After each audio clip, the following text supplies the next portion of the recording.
That's right, ladies and gentlemen. It's the Talamanca Review. I'm Bruce McDonald. How are you? Good to see you, as usual. It's Thursday, the 22nd of August. It's 10:25 p.m. I wish you all well. I wish you all tremendous well. Well, today I don't really have too much, I just want to keep on with this theme of deglobalization. And I guess tonight I'll begin by talking a little bit about my own deglobalization journey, which is moving to Central America and living a very different life. Some things are the same. Sitting in front of a computer is the same, whether you're at a desk in Toronto or in the rainforest.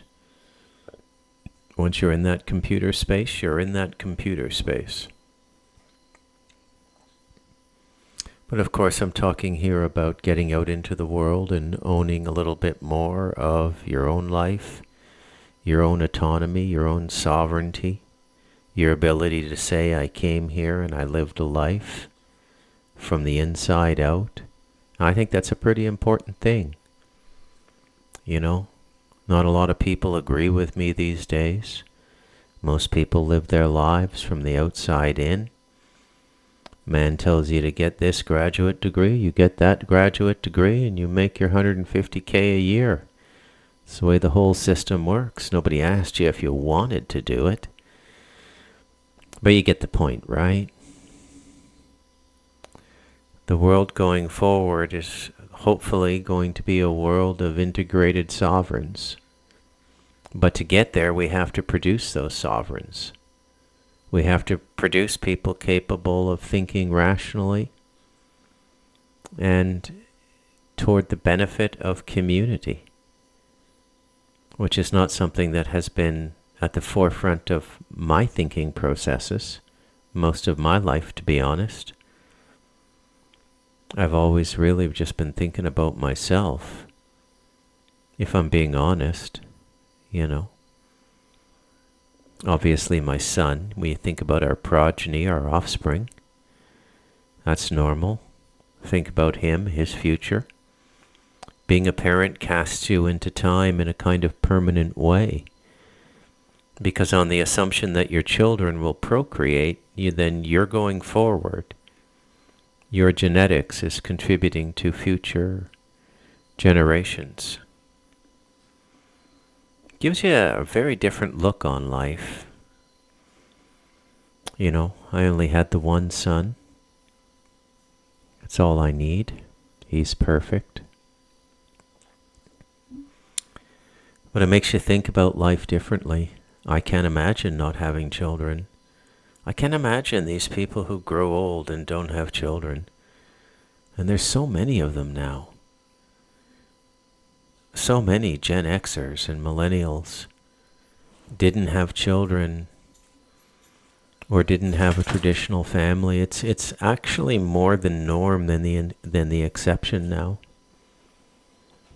And it's just, hi Spencer, welcome to the Talamanca Review. I don't think I've ever seen you here before.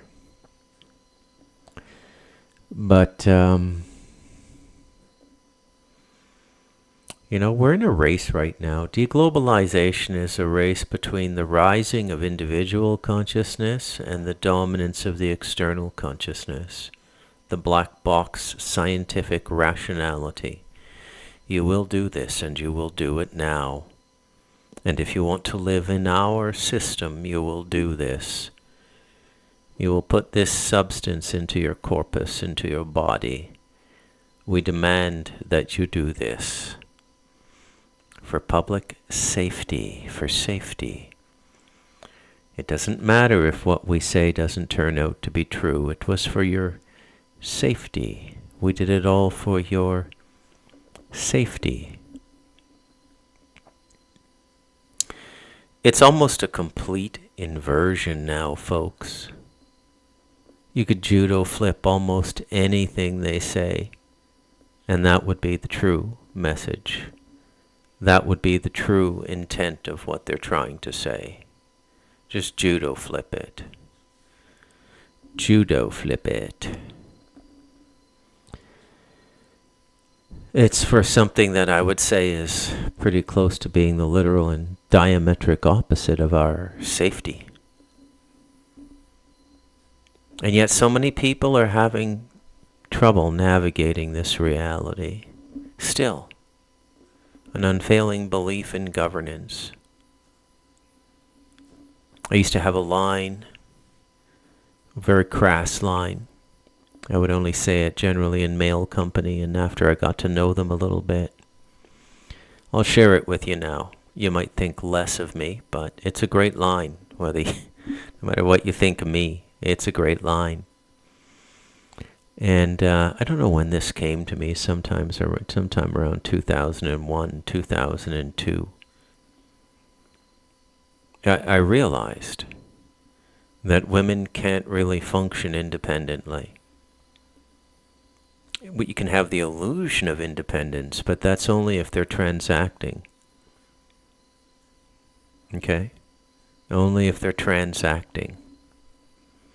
And transacting is when they're going out and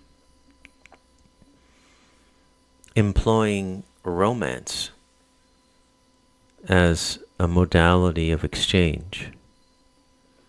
Okay, but in a natural environment, in a natural situation, women can't survive alone. Okay?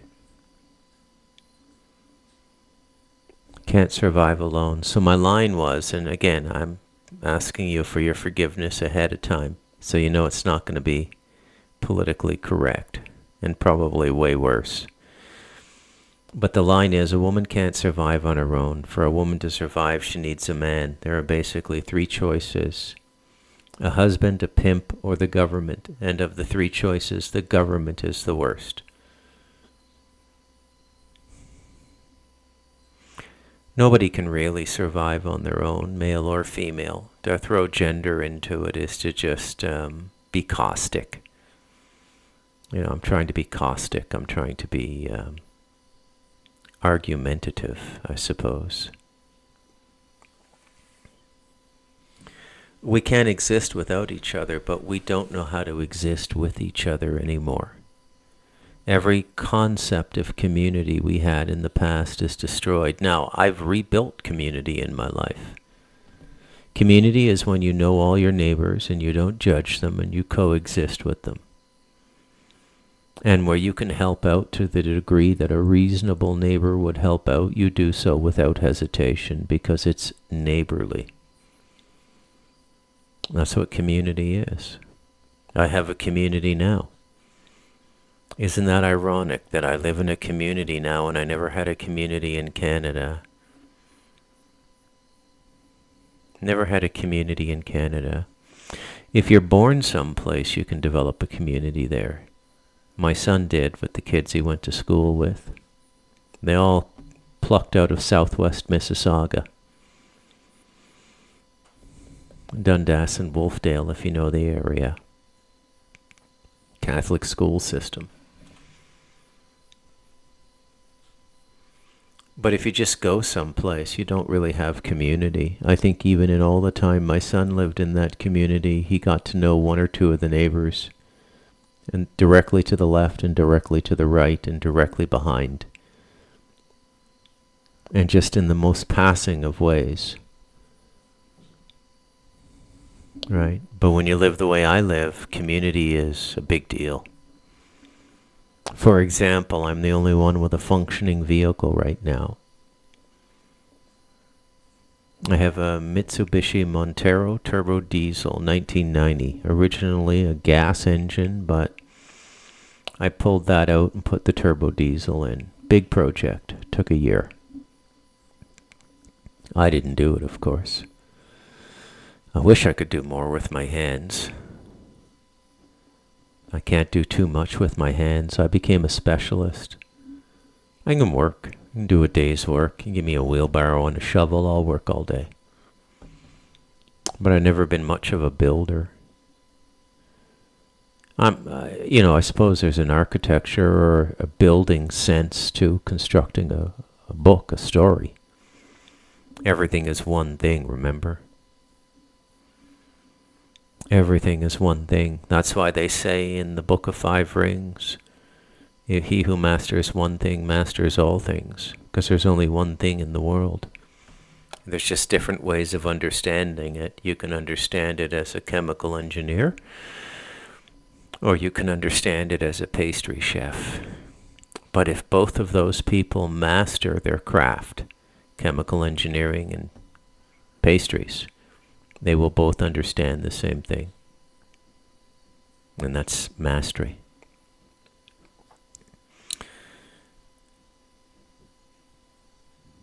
I live in a building that was built for me.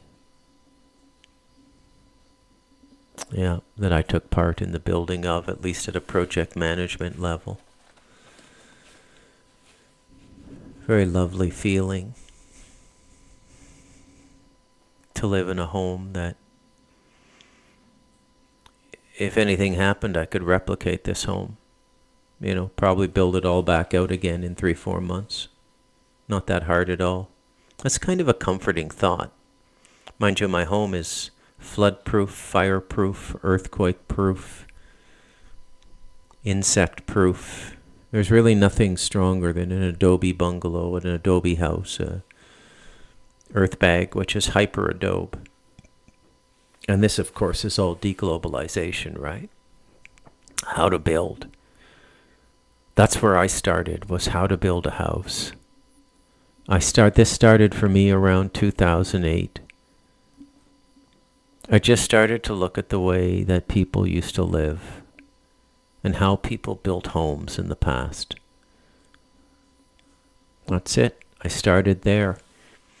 And I quickly found myself to a form of building called hyper-adobe, or sometimes called earth bag building. But it's a whole technique where you get the same kind of bag, so you got to get a uniform bag. I used 25 kilogram flour bags with what are called gusseted ends, and that means that the ends are squared at the bottom. And that allowed them to slide together like bricks, and when they're filled up and tamped out and leveled out, they're about 18 inches wide, 6 inches thick, and 24 inches long. And that's your basic brick, except there's no grout between the brick. It just goes on top of the one underneath it, which has atop of it 2 coursings of 4-point barbed wire. And 4-point means that the spike is every 4 inches. You see how that works? And the bags are made out of polypropylene, which is a super durable, super tough plastic. The barbed wire pokes the bag, the teeth get in, and everything holds in place. And then every 3 feet, or 1 meter, or 1 yard, you drive in 1 meter long, 1/2 inch rebar, metal rods. You put them in X's. So just imagine, if you can imagine it, based on the details I've given you, how strong that wall is when it's finished. And then over years, it all settles into one edifice. It becomes like one giant stone. This is what happens to Earth when it sits in a certain position, especially away from moisture, as it just kind of becomes like stone.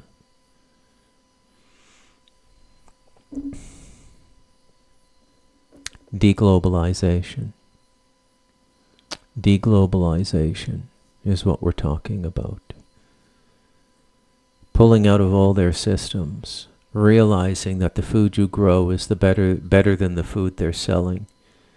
That the time you take and put into your health, like being able to fast for 2 weeks, finding enough time in your life to fast for 2 weeks and completely clean out your internal system, clean out your intestines, clean out your bowels, Clean out your lungs. Clean out everything that goes along with a long fast like that. But you can't do it in the man's world. You got to show up sharp and quick as a bunny Monday morning to bop around all those cubicles, get all your work done. How are you going to fast? So the question becomes, what's more important, making the shekels in the system or your health? Because ultimately those shekels are going to pay for medicine. Life is an unbelievably complicated and complex interweaving of things. So for me, the whole thing started looking at houses. I looked at hay bale.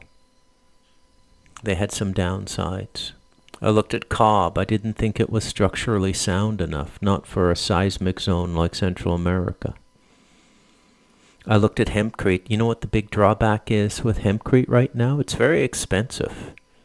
So hempcrete is going to cost you about the same amount of money to build with hempcrete per square foot than it would with traditional construction materials. Earth bag, if you're going to be building in a place where labor is $20 or $30 a day per man, and they can give you a good day's work, you can get all your walls up on an earth bag house. Let's say 2,000 square foot earth bag house with interior walls. You can get the whole thing up in 4 to 5 weeks. So that's all your labor right there. And then everything else is much finer, much more detail-oriented work, like the plastering, which is a mix of lime and concrete and a bit of sand. And that's your breathable wall right there. It all started there for me. And I realized, wow, if I had a little piece of land and access to water,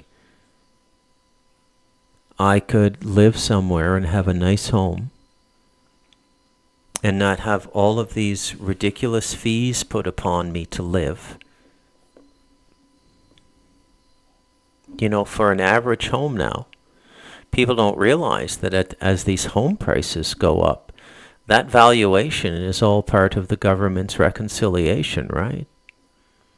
It's almost unforgivable what these Western governments have done to our economies. We're about to get short-sheeted in a way that people can't imagine, like it's going to go from night to day. I'm not sure anything will save anybody.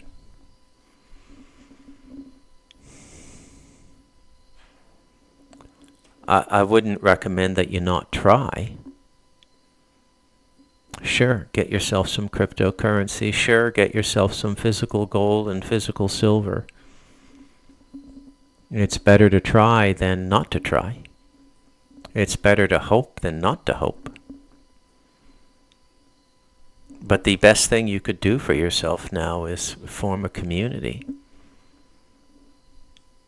And isn't it interesting that the places in the world that need community the most are the most entrained against the formation of community? Right? People don't know their neighbors. They don't know each other in the cities. They just don't. You might know someone within your age group. 1 or 2 conversations waiting for or while in the elevator in a condo building. You may know people in your age group,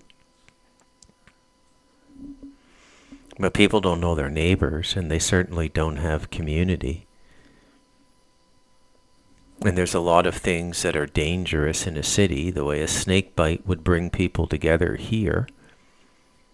That's my job, by the way, as the owner of the only functioning vehicle in the Pueblo, is anybody gets bit, they got to come to my house and I run them down to the clinic.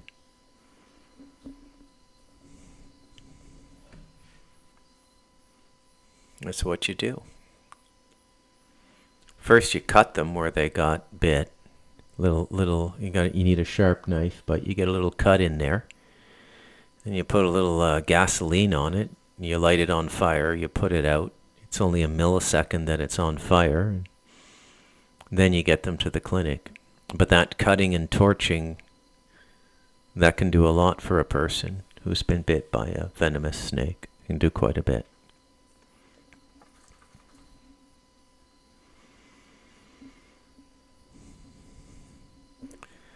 Once I figured out that the whole housing thing was a complete scam,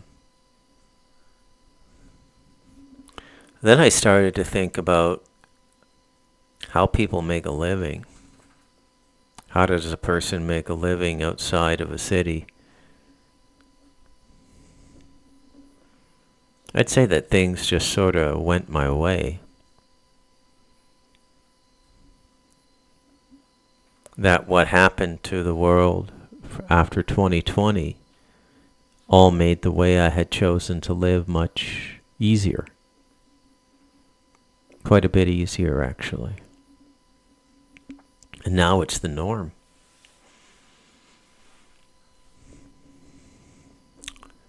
Dislocated remote agent capable of operating as a stand-in for a corporate function, corporate communication, any kind of corporate communication. You get the job, you do the work, you get paid. Middle of nowhere, they don't care where you are.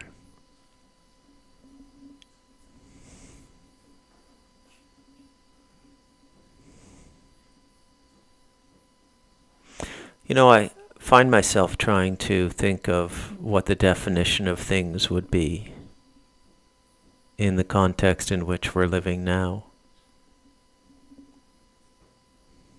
What would the definition of faith be? Faith is a moving definition if you think about it. There's a general definition of faith, but that general definition changes with particular details day by day, circumstance by circumstance, depending on what people are going through. Depending on what they're going through.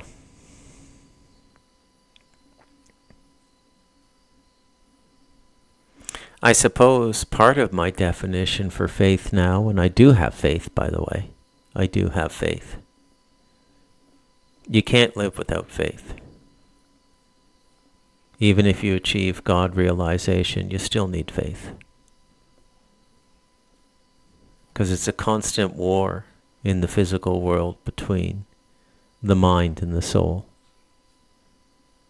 The being and the endless analysis and calculation of that being.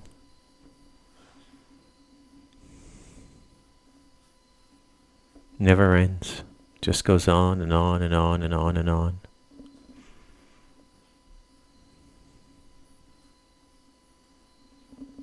So,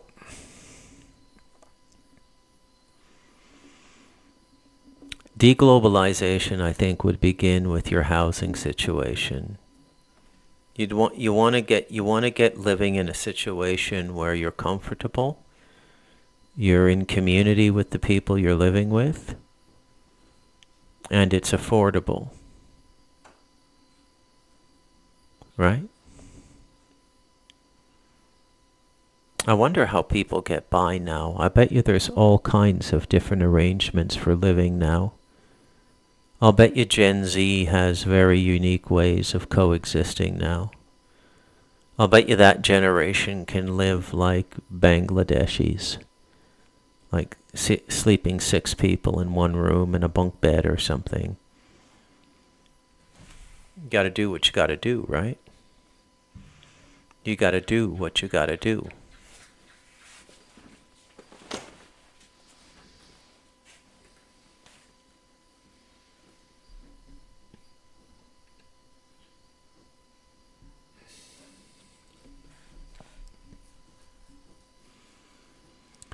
Yeah.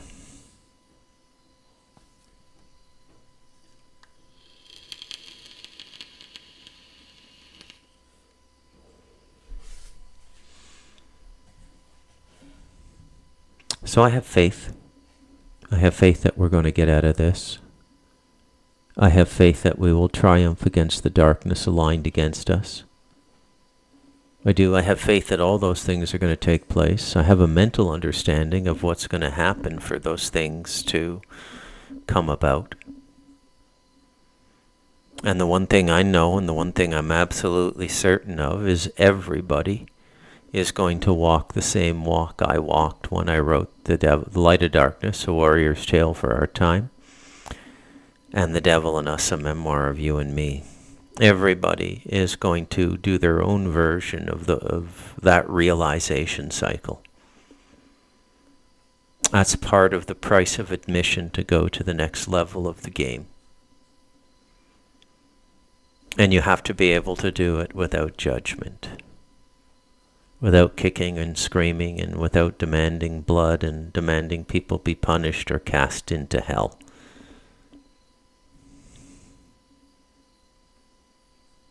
I know.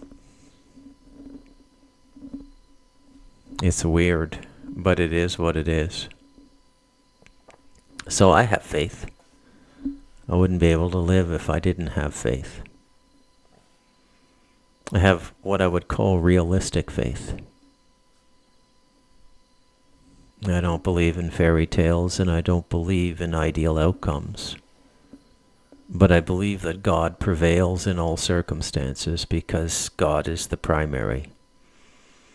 Everything in creation is secondary to God. And knowing that to be true in my own way and through my own investigation, it gives me comfort when I go through things that I don't fully understand.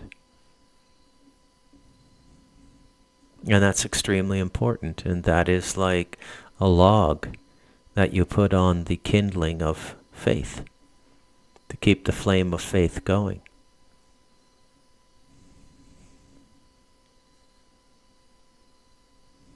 You have to believe, but realistic belief is allowed.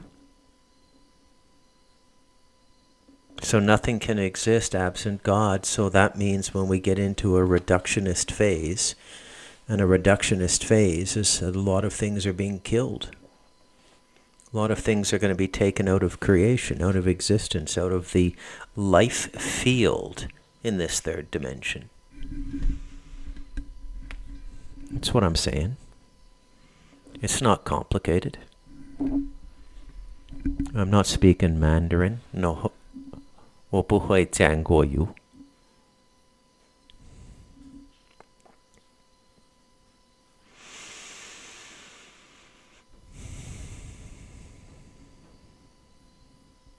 I guess you could say that's what I'm doing here, is I'm waiting for the walkers, waiting for the people who are going to have to make the same walk that I walked, come to the same understandings, because there's no ending to this narrative, and everybody's pulling at the threads now. Candace Owens, Tucker Carlson, countless others. Everybody's pulling at the threads now.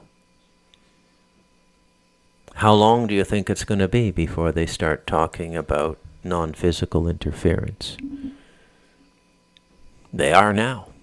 Candace is, Tucker is. They're doing it through dogmatic lens, which I think is erroneous. I think Candace converted to Catholicism, which...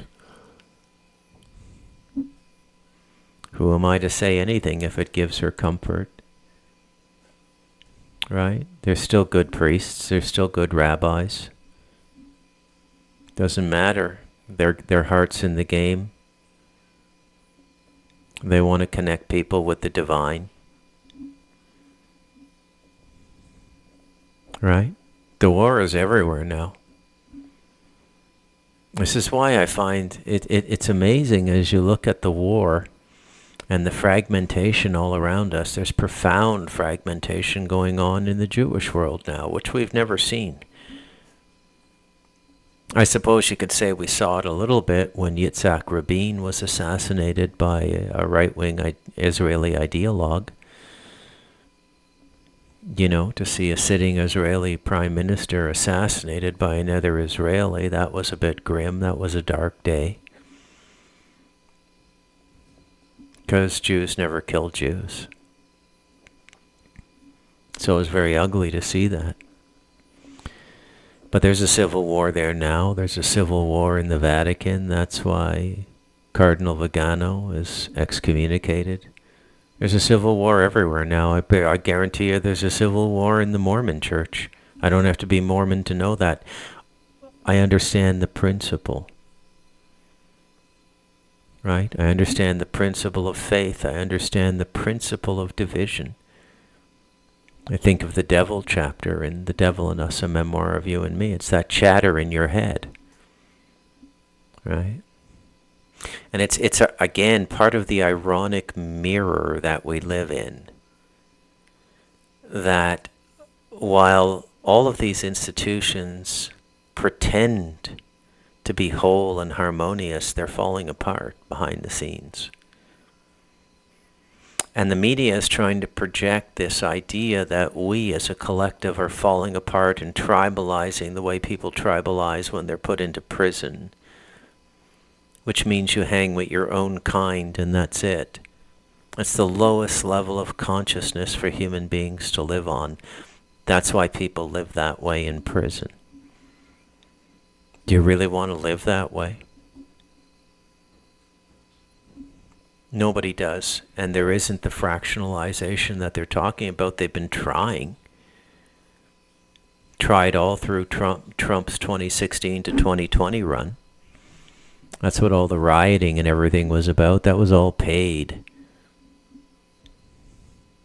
Still going on now, to a lesser degree. They're going to ramp it up now, though, that Trump's a threat again. Amazing time to be alive. But there's no getting out of this story now without getting into the real heart of this. It's not going to be greed. It's not going to be national or religious pride, which is one of the covers that the Zionists are hiding behind. Reclaiming Jerusalem, our birthplace, and rebuilding the temple. It's just a cover story. They're all just cover stories now.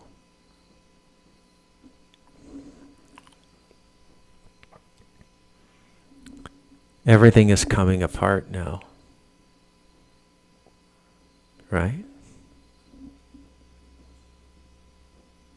All of our civilizations are coming apart too. We're coming apart. Everything's coming apart. Right? So if you accept that all these things I've just said are true, you have to ask yourself, by the laws of logic, what is driving everything apart? What could do this?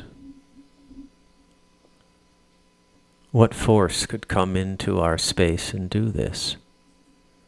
What could drive everything apart this way? Well, they're turning the apple cart upside down, right? Let's take a look at this. And I want your audience to know this for absolute certainty. Absolute certainty. And I'm talking to all these people and they know. They know. They won't tell me, but they know. Congressmen and senators and the upper echelon in the politics in D.C. area, in D.C. swamp, pedophilia runs through all of it. There are senators and congressmen that go overseas or go in foreign lands and have sex with children. That's their word, sex with children. There's no words matter, okay? There is no such thing as sex with children. It's called raping minors. Right. So these men are telling me, these men and women are telling me, the highest level of your government, the highest level of your religions, the highest level of your corporate and media and entertainment, they're all involved. They're all involved. And it's shocking to hear that. And then I asked them, and this is something I really want to drive home, okay? I asked them all this question. It's really a statement. I said, this is a yes or no question. Just yes or no. And I'm going to tell you a statement, and you just tell me yes or no. And they're like, okay. This is after. I always do this at the end of my interview with anyone in child sex trafficking. And I said, I believe the United States of America is the largest child sex trafficking organization in modern history. Clayton? To a man and to a woman, I've interviewed a lot of them, I can't get the word history out of my mouth before they yell at me, yes. And they go, yes, yes. And I'm like now I'm prepared when I ask that, I go in history and I'm waiting because I know, yes. And I go, okay, is that yes because of your belief, or is that yes because of experience? Experience. And I'm like, okay. I have to believe these men and women. They're in there. I'm not asking random people that serve food in this place or I'm talking to the people that escorted the children. I'm talking to the people that are hunting the children down. And here's the crazy thing, Clayton. They're telling me the same damn stories. They don't know each other. One's in Colorado, groups in Colorado, the other group's in Texas, the other guy's flying around the country. I'm in Washington, D.C. interviewing Deborah. I'm talking on the phone with people. They have no idea. I wall off everybody. No one knows that I speak to whoever. They have no idea. And they're telling me the same damn stories, but in different situations. It's not, let me give you an example. You say, okay, well, give me an example of this. And I go, okay. Two different people tell me two different stories from two different areas in America. Same situations, same tactics. Taking kids 2 or 300 and driving into the dark of night, 12, 1 o'clock in the morning, to private airstrips where private Lear jets are waiting on the tarmac. They're jamming all the children into these planes. The pilots and flight attendants are forbidden to talk to the kids. The kids are forbidden to talk to the stewardess or the flight attendant or the pilots. Now, what a lot of people don't understand about this, and this is where I come in, this is where the light of darkness and the devil and us come in. Why do this? Right? I mean, we're all human, right? I mean, we all have desires. We could all slip, you know? But, like, if you're ever gonna catch me in a compromising position, it's gonna be with a 32 or a 33-year-old woman, which I think is when a woman is most beautiful. Of course, my wife is different. She gets more beautiful as she gets older because she lives in my heart. And so I see through my heart. And she just gets more beautiful. But from inclination, I mean, it's 32, 33-year-old woman. No kids. No offense, but, you know, like no. But that is like the height of attractiveness for me, just for the sheer physical attraction of the female form. They're at their smartest, they're at their most beautiful, they're at their most self-aware as adults. I just find that to be like, that's it for me. 32, 33, that's the magic age for a woman. Okay? And I'm talking out loud through the thinking process. I'm pantomiming what other people might be thinking as they engage this material, which is why the corollaries like the devil in us and the light of darkness are important, because it tells you why they do this. And it's not sexual. Okay? This is ritualistic behavior. It's not sexual, folks. Not sexual. There's no such thing as minor attracted people. Okay? It's a form of ritual sex that becomes addictive, like cocaine. Very addictive. Okay? Now, what JJ's bringing to the table here, and the clout he's bringing to it, is impressive. That he's got the courage to talk about these things. That we are basically run at a global level. This is basically a pedophile ring. A pedophile ring runs the world. If I've never said it that clearly before, accept my apology for being so unclear. It's a pedophile ring that runs the world. This is why the children are so important. This is why so many of these people are captured. Because even if at a certain point they break with the cult, because remember, it's not omnipresent. People struggle with their faith. You think that doesn't happen on the dark side? Of course it happens. People struggle with the commitments and the decisions they make. Do I really want to commit my being to this cycle of incarnations and deprivation and cruelty for 3,000 years? Because that's what you're getting into when you start these big cycles. That could be even longer than that. You know? A lot of people alive today are closing out negative Egyptian cycles, negative Aztec cycles, blood rituals. All that karma has to be worked out. It has to be resolved. When you start a learning cycle like that, it's millennia. It's not a couple incarnations. That's going to take a while to work through all that. Right? So what is the divisive force breaking everything up? It's the truth. The truth is being revealed. The shocking, disturbing, unbelievably worse than you thought it was truth. That this human race is controlled by something that, defined by its appetites alone, does not seem to be like us, does not seem to be human, ergo extraterrestrial, ergo demonic. Not like us, even the bad version of us.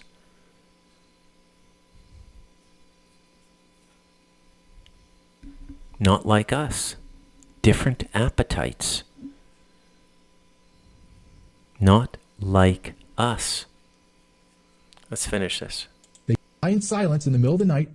They land in airstrips across America in the 3, 4, 5 in the morning. They land there, and there's buses and rental cars waiting for them on the tarmac. So this is all organized. Then they take the kids out. They shuttle them and drive them to about 6, 7 in the morning to houses and drop off the children. And I've talked to the people that have witnessed this firsthand. I've spoken to the escorts that have been on the planes, driven the kids to the houses, and know what they tell me? Nobody I delivered was supposed to be there. I was delivering black kids to white families, white kids to black families, Hispanics to Asians, Asians to Hispanics, and they said it was a business transaction. It was not family reunification. No. He says, most of these people say, I would deliver the kids, and a lot of the times it was hugs and tears. Oh my God, you made the journey. Thank God it all worked out. Nope, the kid would just walk by this person, didn't even know him. They think they're just going to another house. Jeez. That is what's happening in America. And for you to understand that we are now almost eclipsing 500,000 children. They're called unaccompanied alien children. 500,000 children. And they, in 2023, they did a congressional testimony, and they admitted they lost the first 85,000.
I got to remember to put that mic back on. Sorry about that. I just saw that it was, I had some zinger jokes in there. I can't replicate them, sorry. But the divisive force is the truth, okay? And JJ, he doesn't get into the rituals and stuff like that. Why would he? He's not that far down the rabbit hole. He's following it logically as a border patrol guy. Okay? He's like a detective. He's like a movie we're all watching. Okay, and because of his former title and the little bit of clout he has in semi-marginalized news broadcasts like Redacted, he's getting his voice out there. Okay? But never forget how far this goes. And I'm not going anywhere, so don't think I'm going anywhere. I'm going to keep podcasting, but, in the future, remember we were talking about these things in 2024. When everybody's talking about them in 2029 or 2032, you can say, yeah, I used to listen to this guy on a podcast called the Talamanca Review. He had all this stuff figured out. Don't shoot the messenger. So we're going through a purification process is what we're going through, which is why I know that faith is justified now. Now, my faith can't guarantee that everybody I want to be safe is going to be safe. Everything I want to happen is going to happen. All the suffering I don't want to see, I'm not going to have to see. It doesn't work that way. It doesn't work that way at all. But I've seen enough to know that good is going to win this. And I know enough about the process of uncovering the darkness and coming to terms with the darkness. I know exactly the road that 99 out of 100 people have to walk in the next 7 or 10 years. And it's not an easy road. And lo, though I walk through the valley of shadow and tears, I know no fear, for the Lord is my shepherd, and I shall not want. So that's the kind of writing we got when the prophets were actually enlightened and connected to the divine. It was a divine system, but it's not anymore. Okay?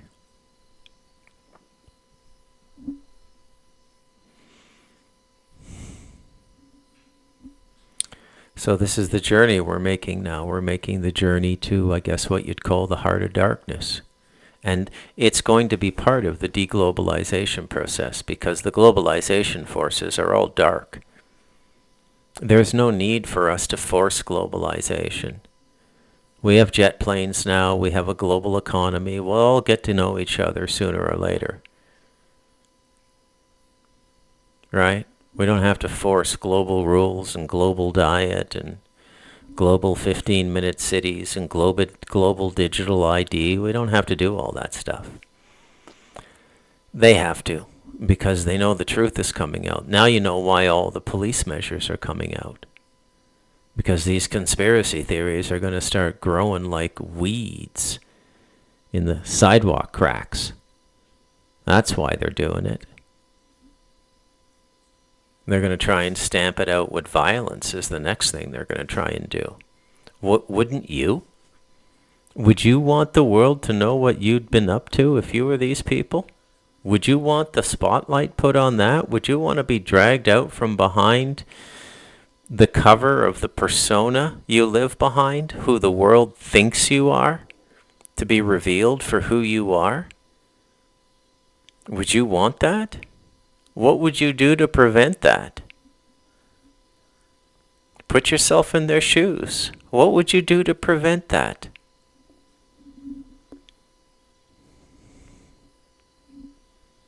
What about all the poor in-betweeners? What about the people who aren't like fully spiritually committed to this darkness and just by association got tangled up in it and have wanted out of it for years? What about them? I don't know. What are you looking at me for? You think I have an answer? I don't know. So deglobalization could begin simply by investigating possible structures that you could build to live in. What is a cheap, livable structure that can be built out of abundant and free material? I chose Earth. It's not all the material in my house is abundant and free. The wall material I had to pay for, the labor to have the walls done I had to pay for, the ceramic on the floor I had to pay for, the furniture, the computers, just like any other house, the fridge, the stove, everything you need to live. Well, once it's there, and it's yours. Once it's there, and it's yours. Hi, Colin. I don't think enough people know yet.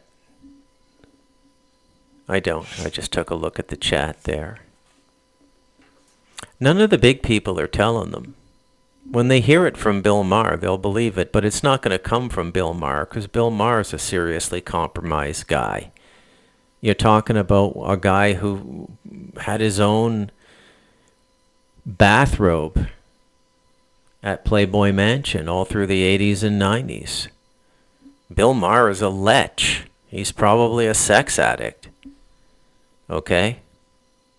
Creepy old Hollywood type figure, Bill Maher. You know? Creepy. You're not going to hear it from him. He did, however, talk about pedophiles working at Disney and Nickelodeon, which I thought was pretty impressive. And he chastised the left for calling it a conspiracy theory a couple years earlier. So anything can happen.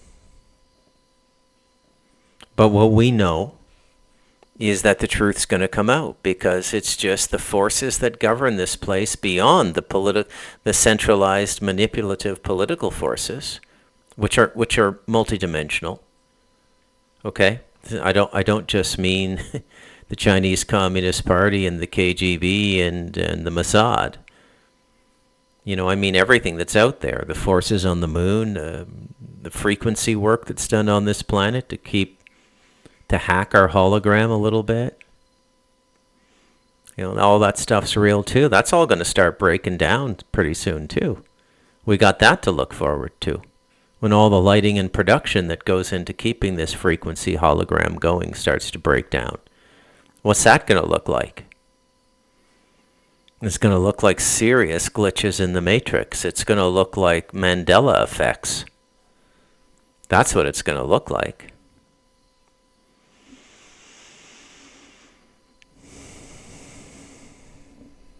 Another thing I can pretty much guarantee you is that whatever happens to us as a species, the world will go on. It's not ours to destroy.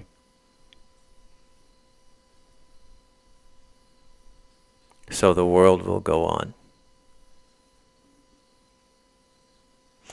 Deglobalization has never been more important. And it begins with individuals, not with nations. It's how you live. Okay? It's how you live that defines whether you live in a global or a deglobalized reality. It all comes down to how you live.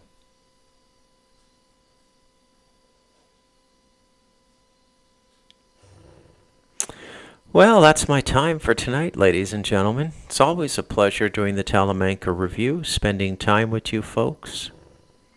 And, God bless. I hope you feel light in your heart. I hope you feel goodness in your heart, and I hope you have light in your head.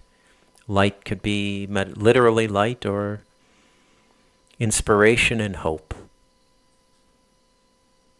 I spend an inordinate amount of time on the negative details, but I forget to give positive corollaries sometimes because they're so innate to me, the positive corollaries, but in not sharing them, I may be creating an imbalanced presentation toward the negative, and I don't want that. So, well, I think we've got a caller here, ladies and gentlemen. Hi, Chris. How are you? Good, good, good. Can you all hear Chris? Everything good there? I hear you fine. There's no echo or anything like that, so you should be coming in.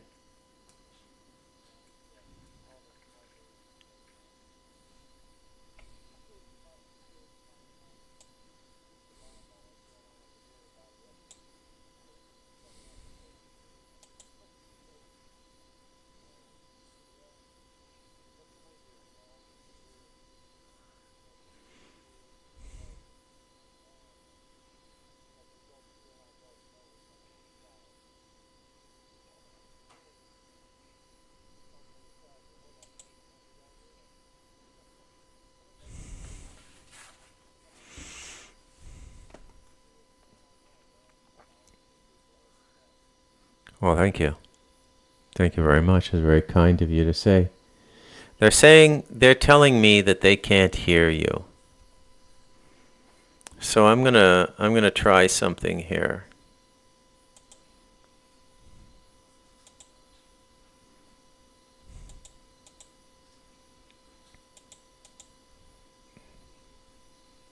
Sorry, folks. I'll be right. I'll be right with you.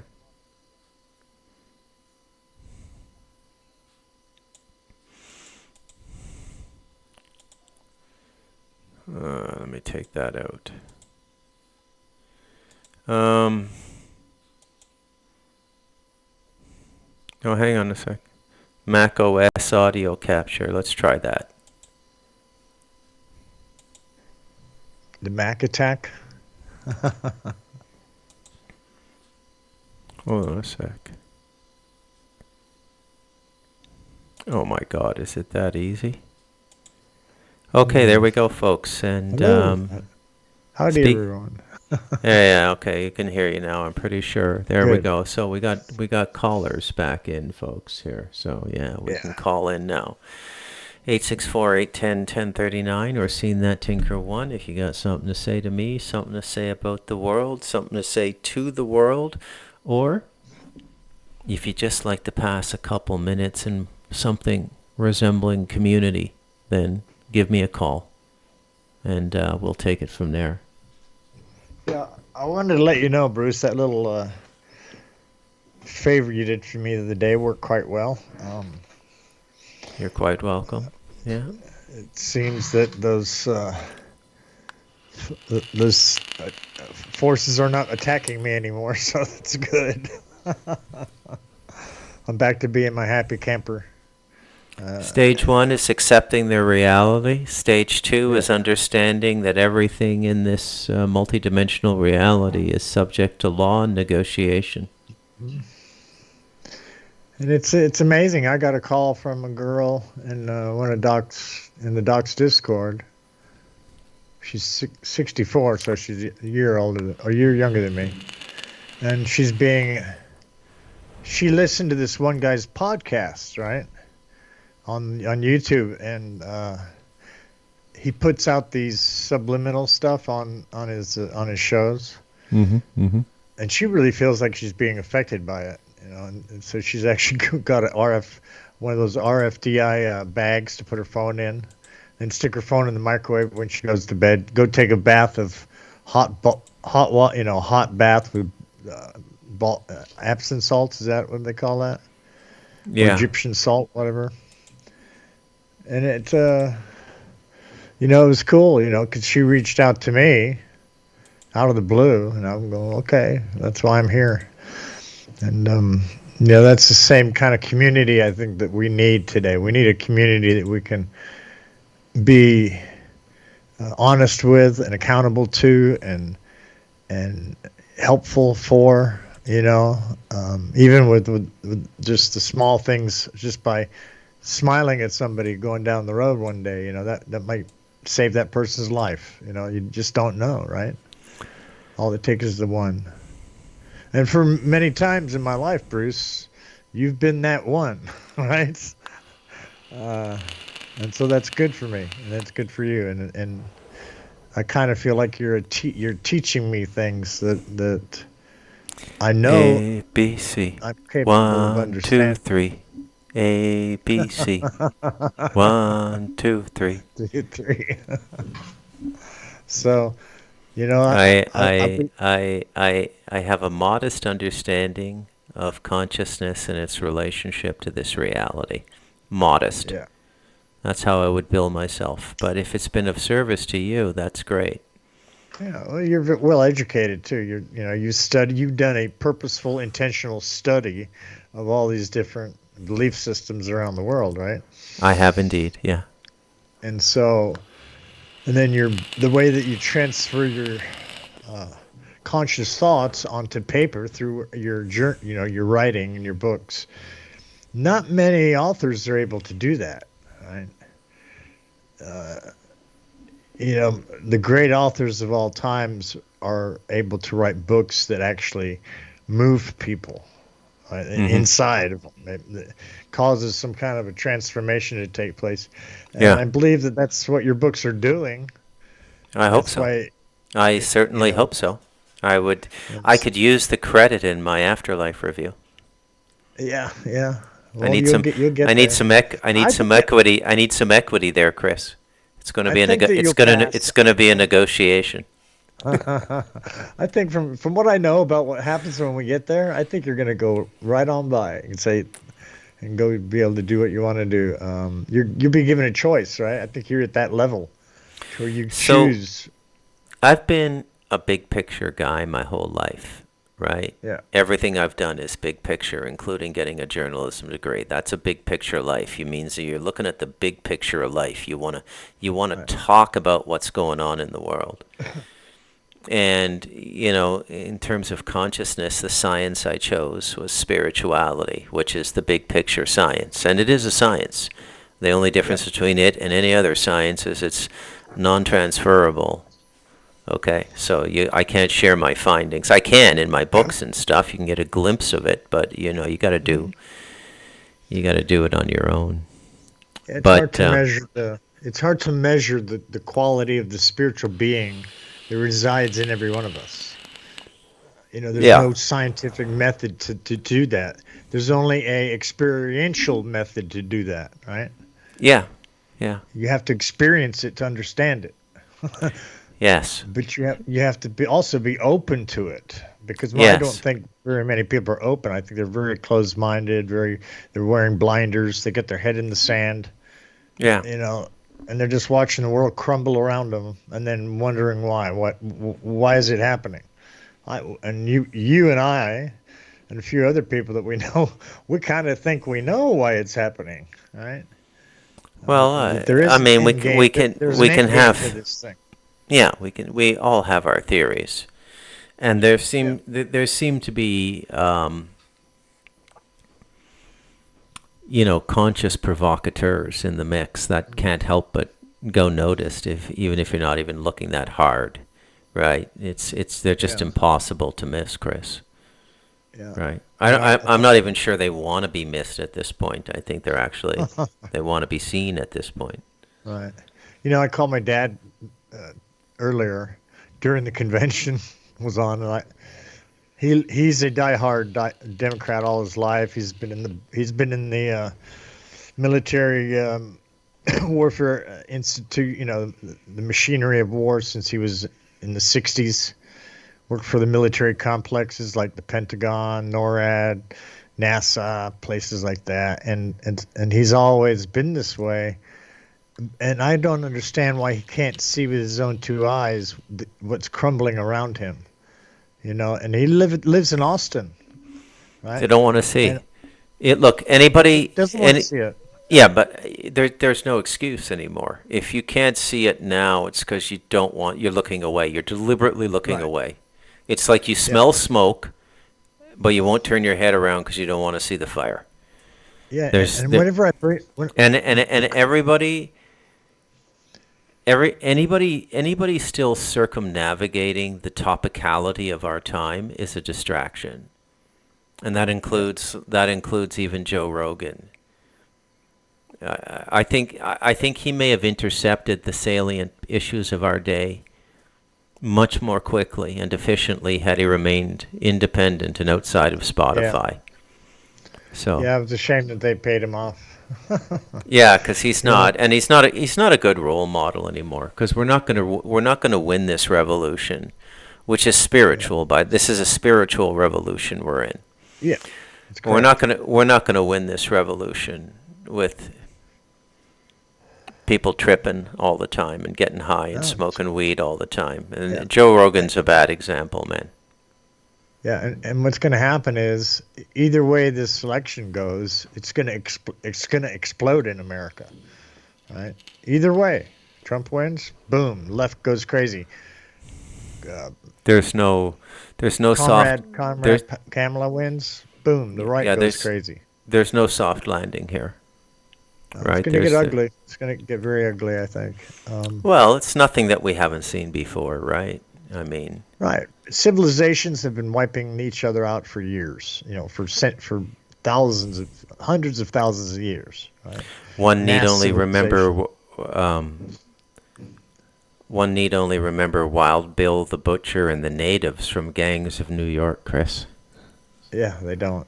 That's They only should watch that movie. That's a good film. I like that's that movie. only that's only 175 years ago. That's only like 5 generations ago, right? Yeah, and we had the same type of gangs over here, along the London, the river that went through London was like a sewer.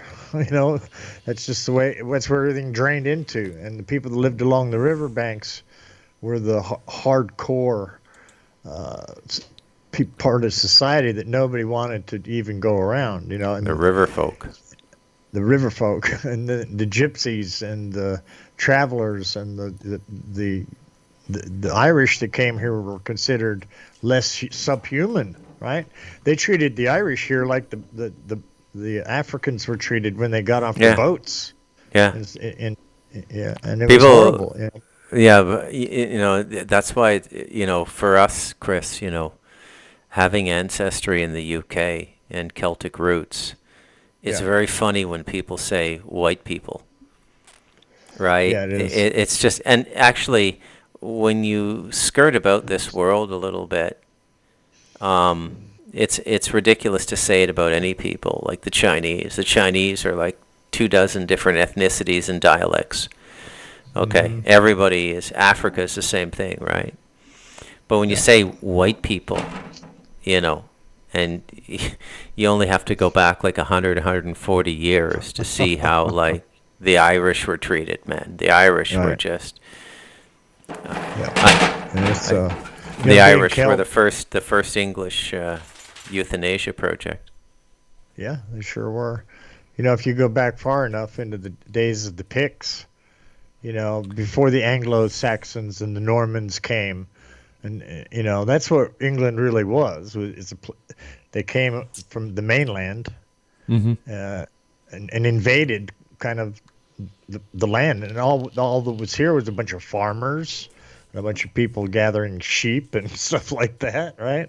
Yeah. And that's the Romans came and built the roads and the bridges and all that stuff. But the Picts were the ones up there, up in the higher parts of Scotland that the Romans couldn't defeat. They'd always go up Yeah. there and all we had was sticks and stones, right? We didn't have the arrows and the spears and the Yeah, man. swords.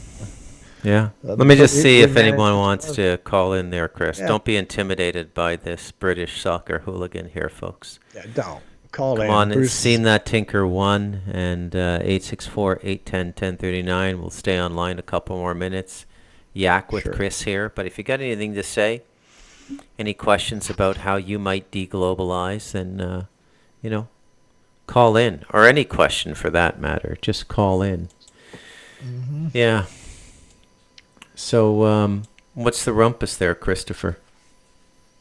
I just go out every day and try to enjoy each day as it comes. Mm-hmm. Got to see two German warships float into Torbay. Took some great pictures. They're on my Facebook page. Also took a drone flight, and I could see him in my drone flight. And then I took another drone flight out, but I forgot to record it. But I got within maybe 1,000 feet of the ships, and then I have a 4 times zoom on my drone, so I could see right onto the ship. Mm-hmm. And there's a big military operation going on around the whole south of England, right? Okay.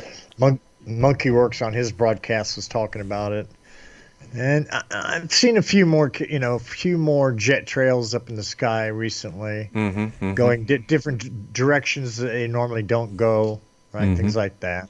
Yeah. And then we get the news that Moscow is being bombed by drones in Moscow, and that's like, oh, what do they want? They want Putin to do something, or they want to pull off a nuclear false flag. That's what the talk is. And that's over here in England. People are very sensitive to any type of violence that's close to them, right? Because we remember World War II so much over here. because we still stick to the traditional honoring of our veterans and honoring of our victories and our defeats and things like that over here. They have Mm-hmm. ceremonies and marches down the street, and Mm-hmm. you know, you do that in America, and they call you racist. Right. Yeah. Yeah. Well, I think we're But going to until call it a night there, Chris.